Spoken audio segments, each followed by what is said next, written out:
एक बीमारी होती है कलर ब्लाइंडनेस। उसको कलर उतना अच्छा से नहीं दिखता है, कलर ब्लाइंडनेस। और सबसे खराबी जानते हैं कलर ब्लाइंडनेस में क्या है? ग्रीन कलर रेड दिखने लगता है। रेलवे में अगर आप जाएंगे और लोको पायलट में आपका इतना गहन जांच करेगा ना कलर ब्लाइंडनेस, इस पे तो छोड़ेगा नहीं। यानी अगर महिला को कलर ब्लाइंडनेस है तो उसकी संतान में पक्का चल जाएगा, और मेल को है तो बेटी में जाएगा, बेटा में नहीं जाएगा।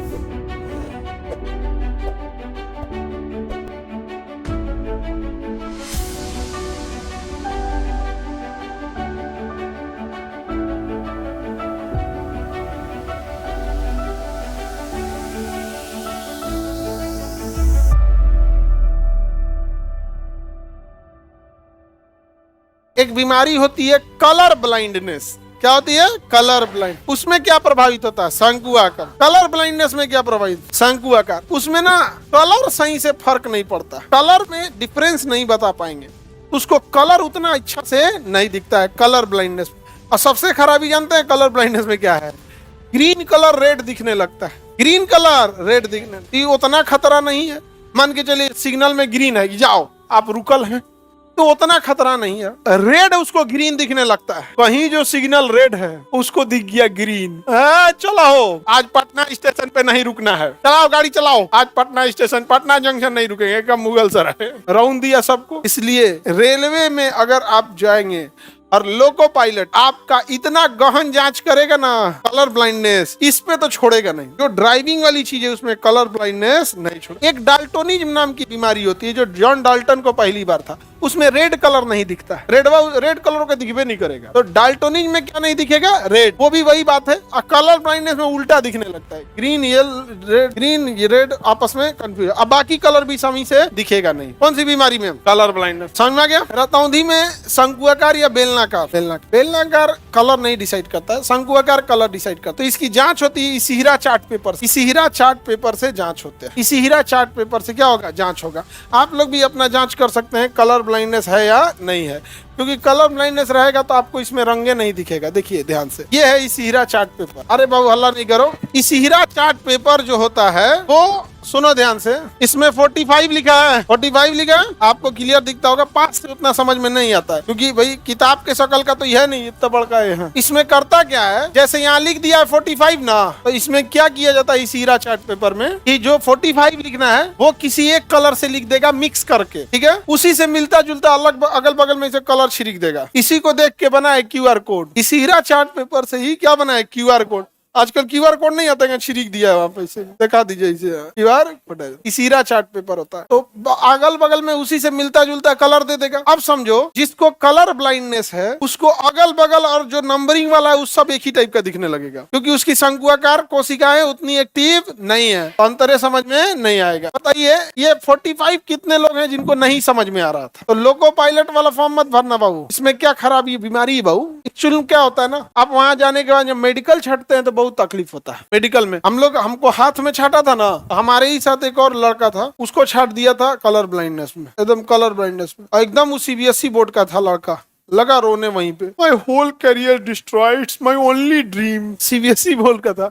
अच्छा, इंटर पास करके हम लोग पहुंचे थे लोग। उस समय दाढ़ी मोछ भी सही से नहीं होता है। इंटरमीडिएट में आप लोग भी जब थे तो कैसे थे सोचिए। और जब वहां जाने के बाद जब आप आदमी छटता है ना, बहुत तकलीफ होता है, बहुत ज्यादा। बेचारा रो रहा था, चश्मा, एकदम गोरा लड़का था, एकदम लग रहा था अंग्रेज है, और रो रहा था तो एकदम सुंदर लग रहा था। हम लोग छोड़ देगा हम लोग, क्योंकि वो दूसरे दिन छट गए। मतलब मेडिकल आपका 4-5 दिन लगा देता है मेडिकल होने में, अमूमन 3 दिन में मेडिकल हो जाता है। तो अखिया पहले ही जांच हो जाता है, जो नॉर्मल चीज है ना फटाफट जांच हो जाता है। तो पहले दिन छट गया, हम लोग फुल कॉन्फिडेंस में थे, अरे हम लोग थोड़े छटेंगे बाद में गए तो हड्डी उड्डी टेढ़ टाढ़ में छाट दिया। फ्लैट फुट में बहुत लोग को छाट देता है। फ्लैट फुट मतलब पैर एकदम बराबर होता है। तो जो लेडीज सैंडल होता है वही सब नहीं छटती है सब। वैसे वाला सैंडल हुआ नहीं, लड़की पहनती है सब, हील वाला, हाँ हील सैंडिंग ऐसा तो होती हील वाला से जिसकी लड़की सब कानी उंगली कचारी सब कट के धंस जाएगा जमीन में यहाँ पे कौन सा अक्षर है? ऐसे कितने बच्चे हैं जिनको ये नहीं दिखा? इसको बताना लो बाबू, इसको 74 है, 74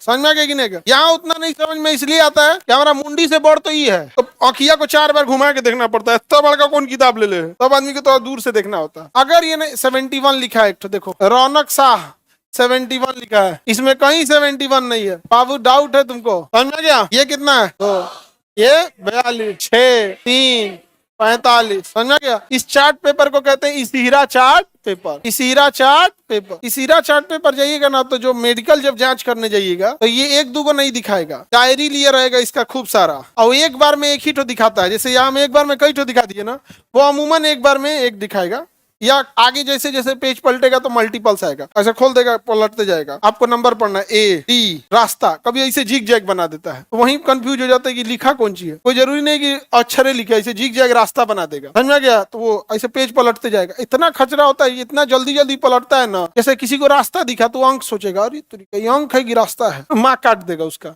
टाइम नहीं देगा आपको। क्यों टाइम नहीं देगा, उसका रीजन समझिए। इसमें लॉजिक या कोई कैलकुलेशन तो है नहीं, देख के बोलना है। जैसे अगर हम ही आपसे कहें कि बताइए ये क्या लिखा है, 1 मिनट समय देते हैं, सोच के बताइए, थोड़े होता है भाई, देख के बताओ, उसमें टाइमिंग क्या देना है, समझे। अगर टाइमिंग लग रहा है तो थोड़ा थोड़ा आपके अंदर आगे बढ़े। इसीरा चार्ट पेपर समझ में आ गया। तो नंबर लिख दिया हो 1 2 3 4 5 6 7 8 9। कलर ब्लाइंडनेस का ट्रीटमेंट है? नहीं, नहीं है। कलर ब्लाइंडनेस देखिए, जो रतौंधी होता है नाइट ब्लाइंडनेस, वो विटामिन ए खाएंगे सही हो जाएगा, विटामिन ए खाएंगे, लेकिन कलर ब्लाइंडनेस का कोई ट्रीटमेंट नहीं है।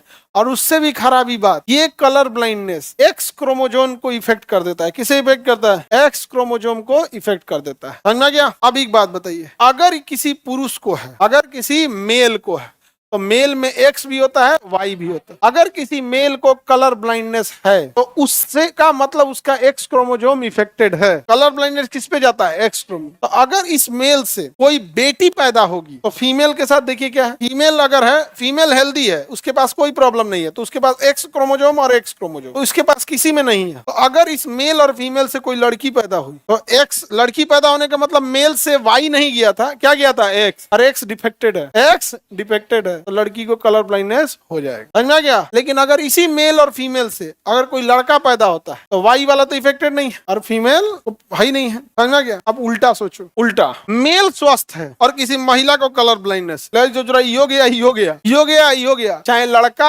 लड़की हो चाहे लड़का, में से एक को तो ले जाइएगा ना जी, पक्का हो जाएगा कलर ब्लाइंडनेस। यानी अगर महिला को कलर ब्लाइंडनेस है तो उसकी संतान में पक्का चल जाएगा, और मेल को है तो बेटी में जाएगा, बेटा में नहीं जाएगा, समझ में गया। लेकिन अगर माँ को ही है, दोनों को जाएगा, समझ में गया कि नहीं आ गया। तो कई बार बीमारियां खानदानी हो जाती हैं, और कई बार पैदा होने के बाद अपने से आ गया। क्या हो गया? अपने से आ गया। कोई केमिकल डिसबैलेंस हुआ, न्यूट्रिशन डिसबैलेंस हुआ, उस वजह से अपने से आ गया। अगर फीमेल में हुआ तो 100% बेबी में ट्रांसफर होगा, और अगर मेल में हुआ 50% चांसेज है, 50% चांसेज, क्योंकि उसके पास एक ही टाइप का है ये। इसी वजह से अगर महिला में कोई बीमारी हुआ कंफर्म अगला ट्रांसफर कर देगी, लेकिन मेल में अगर हुआ 50-50 चांसेज है, एक्स वाले से ट्रांसफर होगा, वाई वाले से नहीं होगा। कलर ब्लाइंडनेस वाई क्रोमोसोम को इफेक्ट नहीं डालता, केवल किसको डालता है? एक्स। चूंकि महिला में अगर ये वाला प्रभावित हो गया तो ये पक्का होगा, क्योंकि दोनों तो एक ही चीज है। अगर कोई बीमारी इसको प्रभावित की तो इसको ही प्रभावित करेगी।